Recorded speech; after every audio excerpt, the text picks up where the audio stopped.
నాన్నే ఎందుకు మీరు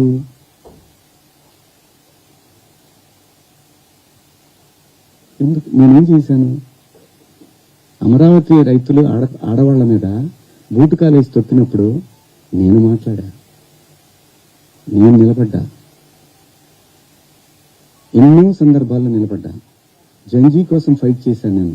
రాబోయే తరాలైరా ఇవన్నీ, మీరు తినేస్తారంటరా అని అడిగాను నాయకులు.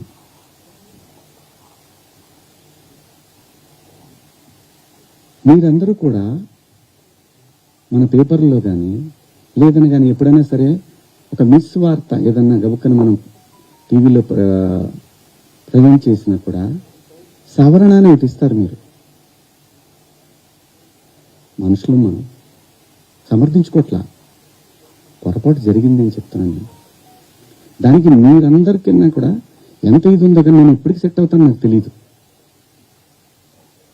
నా వేదనంతా ఆ చిన్మయ్య గారి దగ్గర నుంచి అలా అలా అలా అలా అలా వెళ్ళి ఉమెన్ కమిషన్కి వెళ్ళిపోయి వాళ్ళు నాకు మెసేజ్ పెట్టి నువ్వు 27వ తారీఖు మా దగ్గర అటెండ్ కావాలి అని. అమ్మ నేను ఆల్రెడీ క్షమాపణ చెప్పాను, వన్స్ నువ్వు రిలీజ్ చేసిన తర్వాత రావాలి. వెళ్తా, చట్టాన్ని గౌరవించాలి, ఖచ్చితంగా వెళ్తా. వెళ్ళి ఒక అపాలజీ లెటర్ ఇస్తా, నాకేం ప్రాబ్లం లేదు, నేను సిగ్గుపడను. నేను తప్పు చేసినప్పుడు క్షమాపణ చెప్పడంలో తప్పేముంది? ఏమీ తప్పులేదు. ఇష్టం వచ్చినట్టు మాట్లాడుకుంటున్నాడు. ఒక బార్కి వెళ్తే డ్రెస్ కోడ్ ఉంటుందండి, ఒక పబ్కి వెళ్తే డ్రెస్ కోడ్ ఉంటుంది. షూ లేకుండా లోపలికి రానివ్వదు. కొన్ని పబ్బుల్లో అయితే గర్ల్ ఫ్రెండ్ లేకుండా రానివ్వదు. నేనేమన్నాను? మనిషి ఆదిమానవుడు కోతి నుంచి మనిషిగా రూపాంతరం చెందిన తర్వాత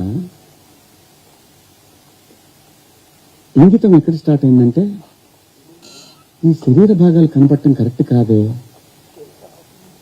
ఏదో కట్టుకోవాలి అనే జ్ఞానం అమ్మకు వచ్చిందో నాన్నకు వచ్చిందో తెలియదు, వచ్చింది. అలా అలా బట్టలు తయారు చేసుకునే లెవెల్కి వచ్చి బట్టలు కప్పుకోవటం, బట్టలు వేసుకోవటం దాకా వచ్చింది. మంచిగా వేసుకోమంటే తప్పండి కాదు. ఇదేం సిస్టము? ఆ సిస్టమ్కే పోతామని వాళ్ళు పోవచ్చు, ఎవరూ తప్పేం లేదు. ఎవరిష్టాలు వాళ్ళే. ఇక్కడ నాకు కాన్స్టిట్యూషన్లోని సెక్షన్స్ గురించి చెప్తా. ఈ సెక్షన్ ప్రకారం మహిళల్ని అని చెప్పి టిఎఫ్ఐ ఉమెన్ వింగ్ పెట్టారు. చట్టం నాకు తెలుసు, కాన్స్టిట్యూషన్ చదువుకున్నాను. భారత రాజ్యాంగము హక్కులతో పాటు బాధ్యతలు కూడా ఇచ్చింది. న్యాయమూర్తి దగ్గర ఒక కేసు వెళ్ళినప్పుడు దాని తాలూకా ఇంటెన్షన్ చూస్తాడు. Provoking also crime.